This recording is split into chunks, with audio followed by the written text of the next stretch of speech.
Dans le domaine artistique, les différentes figures dans l'espace se réfèrent à la création d'œuvres in situ, également désignées par le terme anglophone. Site-specific or site-determined. Ces créations, souvent murales, peuvent exister en 2 ou 3 dimensions et englobent diverses formes artistiques liées au support mural, notamment le champ du street art.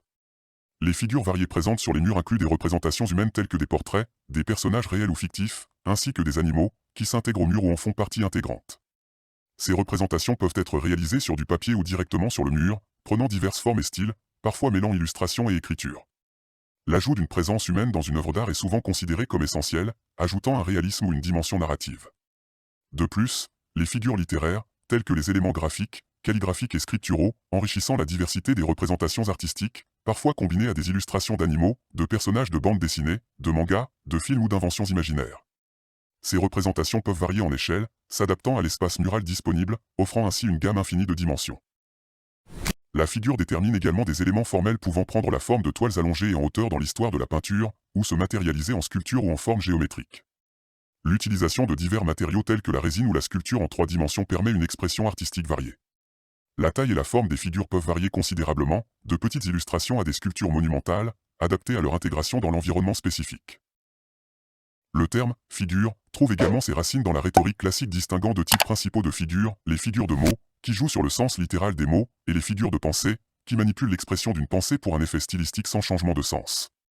Dans le domaine du street art, ces figures peuvent se manifester à travers diverses formes artistiques, offrant une richesse de narration et de style. L'exploration de la figure dans l'art mural contemporain peut être abordée selon 2 axes principaux. Premièrement, la figure comme représentation physique ou abstraite, cette perspective englobe les représentations de corps humains, de visages, ainsi que des formes abstraites présentes dans le street art, l'art mural, le muralisme mexicain et l'art contemporain. Deuxièmement, la figure comme expression littéraire, cette approche met en lumière les figures allégoriques métonymiques, métaphoriques, etc. Souvent exprimées à travers l'écriture artistique, la calligraphie ou la narration figurative.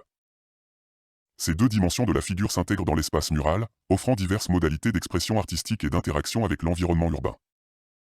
Définition de l'espace urbain. L'espace urbain désigne l'étendue où des points distincts coexistent simultanément, fournissant le cadre pour les corps et les phénomènes physiques.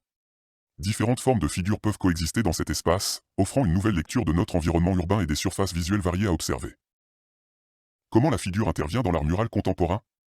L'artiste lui-même évolue dans cet espace urbain, mouvant dans son corps et ses gestes pour intégrer son œuvre à son environnement.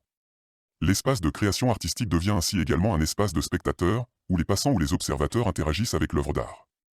La taille et le positionnement de l'œuvre dans l'espace urbain influencent la manière dont elle est perçue et la diversité des perspectives offre une expérience visuelle riche pour le spectateur. Dialogue entre les figures et l'espace urbain. Les figures dans l'art mural contemporain cherchent à établir un dialogue avec le spectateur, à décorer et animer les espaces urbains, et à susciter l'intérêt et l'interaction. Qu'il s'agisse de posters, de stickers, de pochoirs, de tags, de graffitis, de fresques ou d'autres formes, ces figures incarnent des histoires et des expressions artistiques qui transcendent les frontières de l'art traditionnel. Conclusion. On se rend compte que l'art mural est un art sociabilisateur qui s'intègre dans la jeunesse de l'homme avec sa conscience. Au fil du temps, ce processus artistique a subi des transformations profondes et continuera sûrement à nous étonner. Il faut savoir que de l'art préhistorique et des grottes préhistoriques, nous sommes passés aux murs sous forme de bas-reliefs, vitraux, mosaïques et fresques. Dès lors, on peut constater que la figure est un élément de représentation important dans la jeunesse de l'homme. L'art mural contemporain, héritier de mouvements tels que le muralisme mexicain, offre une exploration riche de la figure dans ses dimensions physiques et littéraires, insérée dans le tissu dynamique de l'espace urbain.